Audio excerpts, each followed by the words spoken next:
And hello everyone. This time we have Scorn, so let's get quickly to the settings. And all quality settings are maxed out. I disabled motion blur, sharpness and fidelity effects. Of course, VSync is off too. Also keep in mind that this game, at least for now, has a bug regarding settings.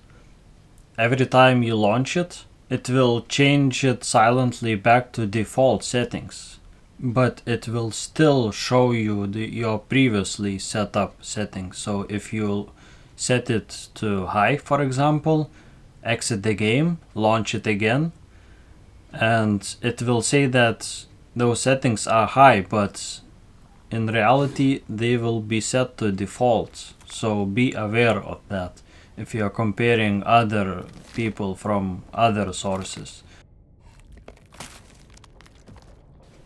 Now, while the gameplay is running, I would like to talk about this game.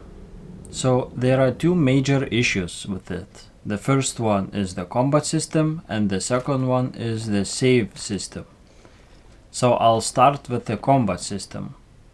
In short, it's really clunky, it's really cumbersome and annoying. And I think it's totally unnecessary in this game. And while I heard and read a lot of people with the argument that this game is not combat oriented, it's true, but it's not an excuse to make a terrible combat if you include it in the first place. So I think it would be way better if they exclude it completely or make it in puzzle style, like outsmart your foes or something like that. But giving your character a shotgun basically and other similar type of gun while performing in very poor state and very poor mechanic system, it's really bad for the whole game. And I think it could be way better game overall if this thing would be fixed or adjusted. And that brings to the second point, the save system. Well, I don't know if it was a bug or something like that. At certain point I died because I didn't know that you could heal yourself by pressing E.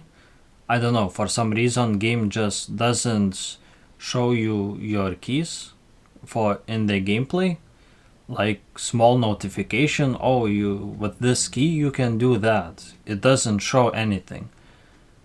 So anyways, I died at certain point and I lost about 40 minutes of gameplay, and I have to say that I finished this game in around 4 hours 50 minutes, so you can imagine how much I had to replay.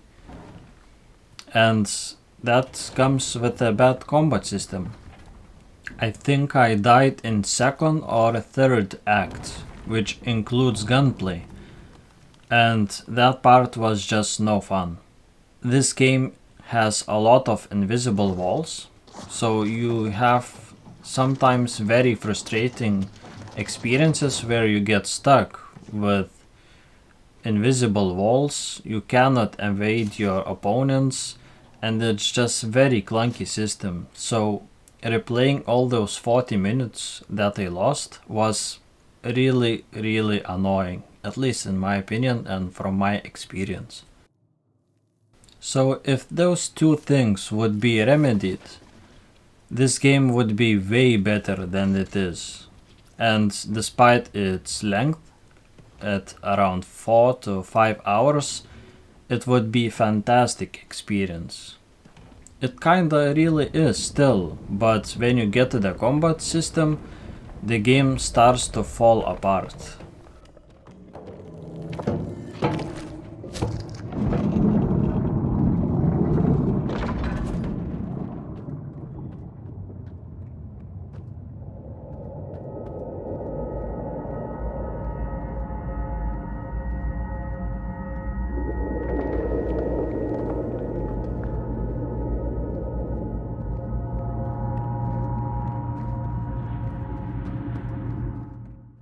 Now the game looks fantastic, Now, unfortunately, this game has bad implementation of Unreal Engine. And what I mean by that is the pre-cache system. So while you're playing, your computer has to cache shaders all the time. And with bad implementation, it does real time. And with good implementation, it pre-caches in loading screens, all in gameplay, but future levels in the background.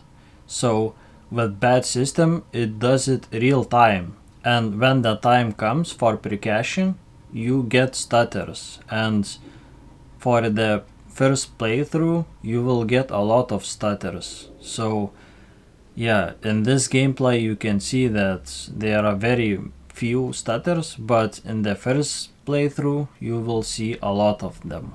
So yeah, just keep in mind. So overall, this game is decent, but it suffers from terrible combat system and from bad save system. So I think $20 or less is good buy for this game. And if you're walking simulator fan, I would say you can get it at full price, because the environment, the immersion is fantastic and amazing. But for most people, I would say wait for a deep sale or get it on Game Pass, which is available now, and this is what I play on currently. So anyways, I'll leave you with the gameplay, or what's left of that. As always, thank you very much for watching, for liking, subscribing, and see you next time.